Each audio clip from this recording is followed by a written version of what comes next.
Okay, so, this year, last year especially, right? These scenes have been unfortunately too frequent, right? Not only for seniors, but many of us, but especially for seniors, not being able to get out, whether it's because of COVID recently or just immobility. So what can you do to help? Well, cycling without age is one way to get people outside. And so what is it? We're really just giving free recreational rides to any older adult that can't get out or on their own, has limited mobility. The rides are conducted on three-wheeled cycles. They're pedaled just like a bicycle by a pilot. We choose to also have what we're calling a Navigator, a ride along on their bicycle, but that's really an option, not required. And the rides are intentionally slow and gentle. The idea is to have conversation. You're really not trying to get anywhere per se. It's the experience and getting outdoors. What is this organization? How did it start? It started in 2012 in Copenhagen, Denmark. You could go out and see the TED Talk from Ole Kasau, which is very inspirational. But it's just grown exponentially. 2,200 chapters now, over 50 countries. In the US, we've got 80 plus chapters, many more coming. In Illinois, there's 3, besides the one in McHenry County. There's one in Elk Grove, Sarah Simmons, and one in North Riverside, the northwest of Chicago. So what are the benefits? As I said, an opportunity just to get outside, experience nature, also to reconnect with the community. We sort of, I think too often seniors are locked up in their facility, and, we sort of forget about seniors and they forget about that they're part of a community. And to listen to their stories, they have amazing things to say. And, and lastly, and I love this, is just to be able to feel the wind in their hair. That's sort of the moniker of cycling without age, and I think it says it perfectly. For volunteers, obviously you get to share your time and energy, but you can also get to slow down. You get to ride 5 miles an hour. So, it's a opportunity to share conversation, get to know somebody else in a calm setting. And the feedback from chapters all over the world has been that the volunteers get as much or more out of it as the seniors that are getting rides.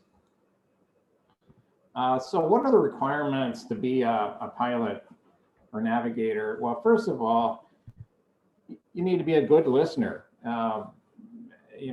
That's first and foremost. You're there to listen and share stories. So that's really it. Obviously, and this really dovetails with Eberhard's talk. I mean, you really need to know the rules of the road from a cycling perspective. The vehicle is about 4 feet wide, so it's bigger than a bicycle in terms of width. So you've really got to be aware of what you're doing on the roads, and that includes taking the lane when you need to. So it's really critical. We can conduct a formal training program, certification program. You don't just hop on the Trishaw. It's not the same as riding a bike. Yes, you're pedaling, and it's got handlebars, but that's about it. It's a different experience, and one that you need to be trained for before we're going to let people out with seniors, especially. So what about liability? We get to ask this all the time, so I just might as well talk about it, right? Basically, the passengers are covered by their own insurance if they're in a care facility or their own personal insurance that they would have. All the volunteers are covered by a policy that we purchased that specifically covers cycling without age activities. And then both passengers and volunteers sign volunteer liability waivers. So in terms of COVID,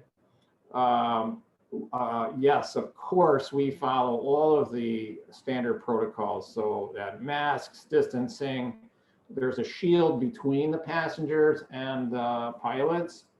That's an effective barrier, essentially. So yes, you're relatively close, but with that shield there, you're really very well insulated from each other. We also are right now limiting rides to seniors that haven't been, diagnosed with any pre-existing conditions. But of course, with the vaccines being given, I just talked to a care facility today in Harvard, and they are just gung-ho to get rides going. So we're super excited for 2021 to get people outside. So what are the Trishaws? There are several models. They're all produced in Europe today. It's sort of ironic that no one in North America produces on any scale, at least. I'm sure you can find one-off, cycles, right? Home built, whatever. But there's no commercial manufactured cycles like these. So there's 3 or 4 models. These first 3 are all produced in Copenhagen, and the last one in the Netherlands. This was the first model. There, the Nihola. I'm sure I'm pronouncing these terribly, and then the Trio bike, and then the latest one is the Chat, and I'll show you a little more features of that. That's the one produced in the Netherlands. They range in price from $8,000 to like $12,000, so they're not inexpensive. And that's one of the biggest hurdles for new chapters, is raising the money to buy the Trishaws. Other than that, the cost of running a program is relatively modest. Insurance and all that stuff's not too bad, really. So this is the model that we have in McHenry County. The Chat, it's really amazing machine. It's got a seat. The seat can have 1 or 2 passengers. It's got seat belts, and this feature, you would think, the footrest goes up and down. Woohoo! What? Well, when you're a senior and you've got your walker, you're coming up to the Trishaw to try to swing yourself, to step up on this thing that's angled, and then swing around and sit down on the seat is not easy. So this thing goes down to the ground. You can step on it, sit down, and then that raises right up. It's a beautiful thing.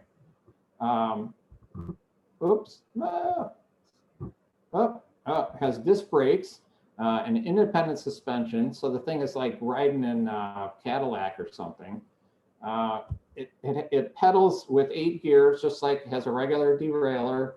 It also has battery assist. So that thing in the back here, right here, is the battery. You can actually have 2 batteries, but you don't get any extra power. You can switch over if you had to. And the cool thing about the battery feature, most e-bikes, you have to be pedaling, right? And then you can kick the battery in to give you a little extra boost up the hill or whatever. This thing has an additional kickstart. So you're on the Trishaw, you got 2 people on the front, plus the Trishaw itself, it's like 200 pounds. So the whole thing is, let's say, 600 to 800 pounds of weight. You press the button and the thing will get you going, which I have personally experienced as a very necessary feature. So it's just these little things, but man, it's just a beautifully designed machine. And the last thing is you can cycle backwards, and you're like, what? What did they throw that in because they couldn't decide what else to design? This thing is critical. I was out on the path between Hebron and Richmond. There's nowhere to turn around.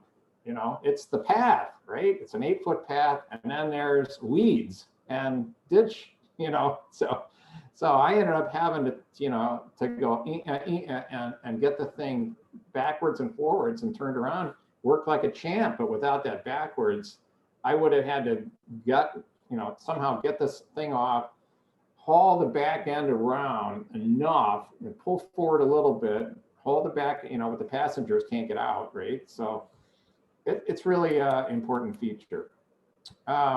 Here is a little, oh shoot, oh stop. I'm going to stop sharing for a moment. And here we go. This is a short little video.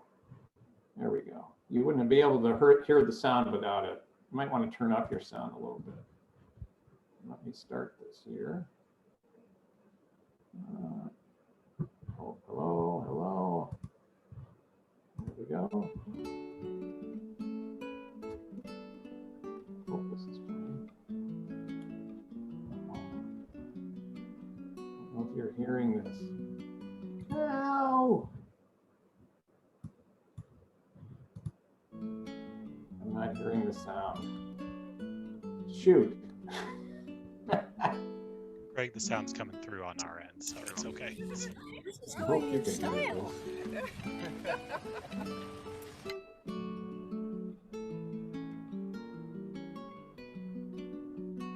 I'll play a little bit. I'll just go a little ways and then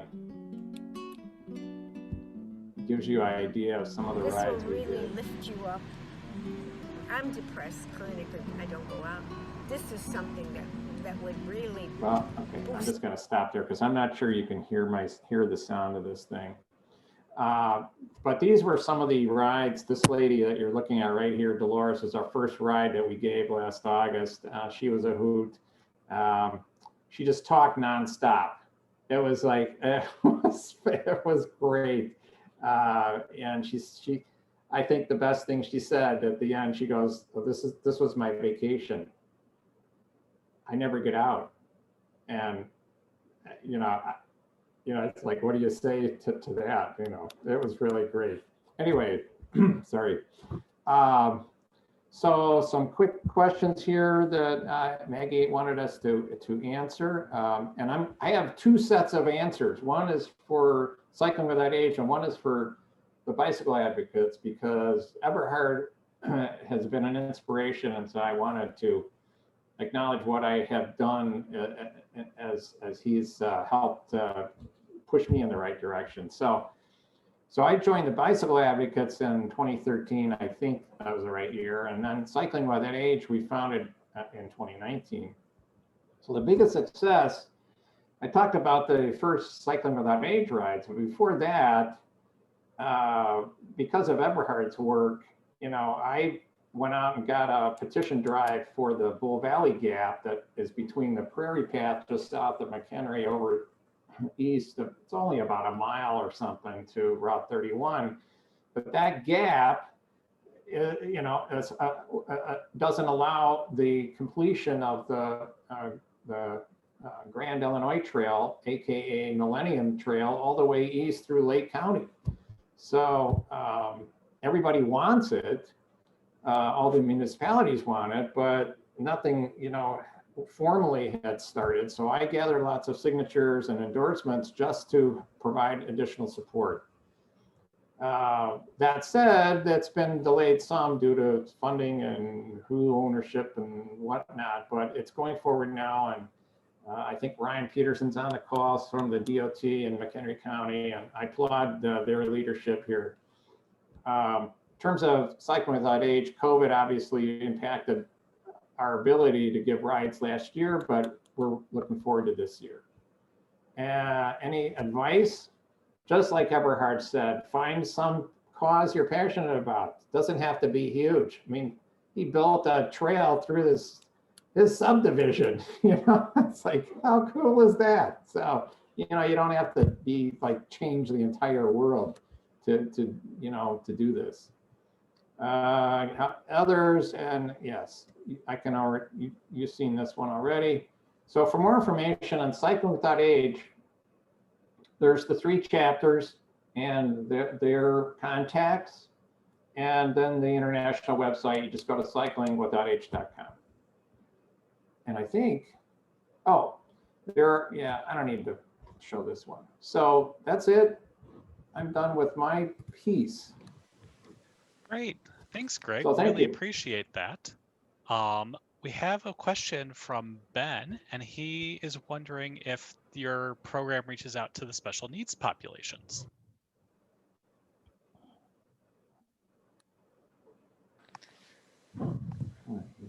Greg, can you? I think Greg can't hear us. That's fine. Greg, can you hear us now? I can hear you now. I had my own volume turned down. So you guys could hear that video and I couldn't, but that's okay. Yeah, sound was coming through just great. We got to hear how much fun she was having on that ride. So thank you for sharing that. So what we do have a question for you from Ben, and they're wondering if the program reaches out to the special needs population. Yeah, that's a great question. Yes, it does. Right now in McHenry County, we're focused on seniors to start with. But there are many chapters around the country that have support special needs. Portland, Maine, for one, they have an amazing program that actually started with special needs passengers and now has sort of incorporated seniors. So yes, I'm not sure we're quite there yet. You know, we're so new, so we're sort of starting with isolated seniors, and then we hope over time to expand more towards special needs passengers. But that's a great question. Thanks. All right, and then we have a question from Ralph, wondering about the secret to fundraising for this kind of program, since it obviously needs more specialized bicycles than a regular user might have. Yeah, that is the 64,000. Let's see, maybe $12,000 question. Yeah, it's been a bigger challenge than I thought. At least speaking personally for our chapter. You know, we did get a grant that paid for almost half of a Trishaw last year, and enough money to fund the startup cost, insurance, and whatnot. And so this year we're looking to buy another Trishaw, and so we're actively raising money as we speak to purchase the second one. You know, they are expensive. You think, you know, really $12,000? It's more like 11, and then you've got the shipping from Europe to Rhode Island, and then Rhode Island to Chicago, and you know. But anyway, they are what they are. I mean, they are beautiful machines, but you're right. So secret to fundraising, you know, we're doing a grant thing. We're doing private foundations. We haven't had as much luck with like Rotaries and stuff that I thought we might, but we're still pursuing that. And then of course, you know, private donations, you know, fund Facebook and all that kind of stuff. So that's really what we're doing. It's been a challenge not being able to do events. You know, like last year, we had hoped to do a big open house and, you know, ride days and all that kind of stuff. And of course, we couldn't do any of that. So that's been a bit of a challenge. I'm sure it's been that way for a lot of nonprofits, but us included. But anyway, good question, Rob. We can chat more if you, no pun intended, if you wish. So Eberhard has a question about whether people who are not living in a facility can apply for rides, or is this just limited to senior facilities? No, so far? Yeah, great question. Not at all. I should have clarified that. No, and any senior that, in fact, that Dolores is one of those. She lives in an apartment in Hebron, you know, by herself. So, you know, it could be anybody. It was great. She came out, she invited her neighbors in her, she had her broom and her hair thing, and then the guy was next door, and he complains all the time. So he came out, he complained, It was really funny. We had a great time. Okay. And okay, so it's about 2:40 right now. So we're actually going to circle back to Eberhard for a short bit before we go back to some more questions for you, Greg, from our audience. And just so that way we get a chance to ask all the ones that have come in through the chat. So for Eberhard, we have a comment about ADA accessibility issues, making sure that it's important to get those submitted to proper jurisdiction so everybody's got access. And it sounds like that tags in kind of to what you're talking about with the noticing liability issues in terms of blockages in our network. Yes and no. I think the planners are already doing a good job with that. You know, they have the responsibilities when they touch a road. And we just actually had something bad happen because of ADA. There was a nice connection from the trail to the road and with the curb cut, and I could use it and get out on the road. And all of a sudden the curb cut disappeared. And I said, what the heck are you doing? I said, ADA, this has to go further over. You cannot cross right there. This close to the street and yada, yada. So we do not get much involved with the ADA stuff. It's usually planned already well for as it's in the rules. But if we do see something that could be improved, we will definitely let the agencies in charge know. And there was maybe one other question that I saw. Yes. You might have circled to it. We have one question about how advocates and the MC Bike Club work together. Do they have common membership? Is it a little bit more separated? We don't have membership per se. As I said, I have a list of people that are interested, that get the newsletter, people that get involved and so forth. But we don't have membership. We haven't any fees or anything like that. I am a member of the McHenry County Bicycle Club, and they do the riding and everything, and they are very supportive of us. So they have been giving us some money, which covers our cost for the website, which is probably our biggest cost. They have supported our Bikes for the Needy program, you know, where you need to buy some new parts to stick to a bike and so forth. I have a column. I have a one-pager every time their newsletter comes out, and it gets published with the newsletter so they know what we're doing. And if we have a special event, like I had a presentation on a certain subject with the county board, and they showed up. So that day they had a ride. They said, oh, well, then we start our ride at the county building.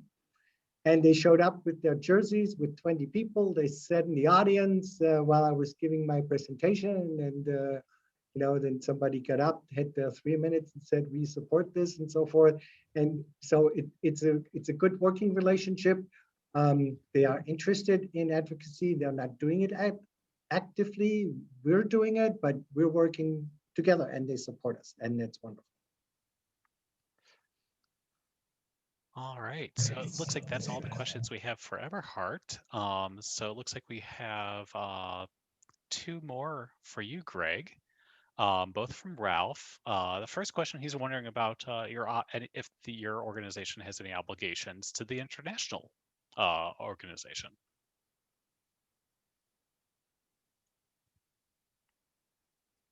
Greg, you're muted. We see you talk, we don't hear you. Sorry. Okay. No, there's really, it's a pretty loose arrangement. You just sign up to be a chapter. That's about it. You have to, I should say that there are some basic protocols they want you to follow. You know, you can't charge for rides, things like that, you know. But other than that, no, it's pretty, you know, there's not a whole lot of, you don't have to pay any dues, anything like that. But you got a sticker for your Trishaw, woohoo, and and that's about it. Great. And I guess similar along the lines of asking about like dues, if what are the ancillary costs of the program, such as insurance and training for your Trishaw operators? Yeah, another good question. Surprisingly, insurance is not that bad. Between the volunteer insurance, the Trishaw, we do insure the Trishaw, and you know, our board, because we're a nonprofit, you know, 501c3, all that kind of stuff. That's like $1,500 a year, and then, you know, we have some limited marketing and you know, whatnot. I don't know. Operating costs are maybe call it $4,000 a year right now. I mean, that's after 1 year, so I guess I don't have too much experience with that. But the whole cost is the startup, is purchasing the Trishaw and transportation. You know, right now we're hauling the Trishaw around on a small utility trailer that one of our board members is graciously allowing us to use. And then all of the other time is volunteer driven, and the vehicles and the gas, you know, everybody just, you know, donates that basically. So call it $3,000-4,000 right now. It might go up a little bit with the second Trishaw, but that's about it. So it's basically capital equipment, and then the operation, you know, it's all volunteer driven. We have the Bike Haven in McHenry. Josh Arno does all the maintenance for free. I went in, and I think before I could get the words out of my mouth, he goes, "Oh yeah, of course I'll do that." And I think, okay, thanks. We have free storage. The Conservation District has a barn that they let us, we have exclusive use of near Glacial Park between McHenry and Ringwood, and the Crystal Lake Park District equally has a exclusive barn that we can use near Crystal Lake. That's been really wonderful. So, you know, you got to have those kind of partnerships, I guess, to, you know, to be successful.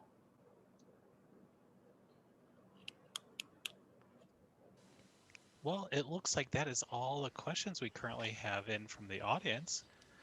Really would love to thank the both of you for coming here and describing everything that you've been able to accomplish and do, and help just make bicycling that much more connected to your communities. We really appreciate it. Thank you.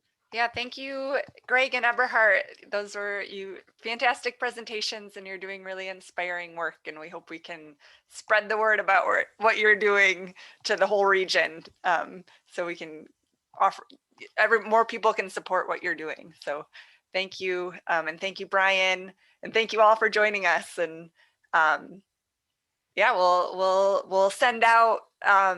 Greg, if I can get the link to that video, I'll send it to everyone today so people can check it out. I didn't finish it. I didn't realize. I didn't know if it was planned or not. His own stupid volume turned out. Yeah, no worries. But thank you all, and we'll see you hopefully at some other Suburban Action Week sessions.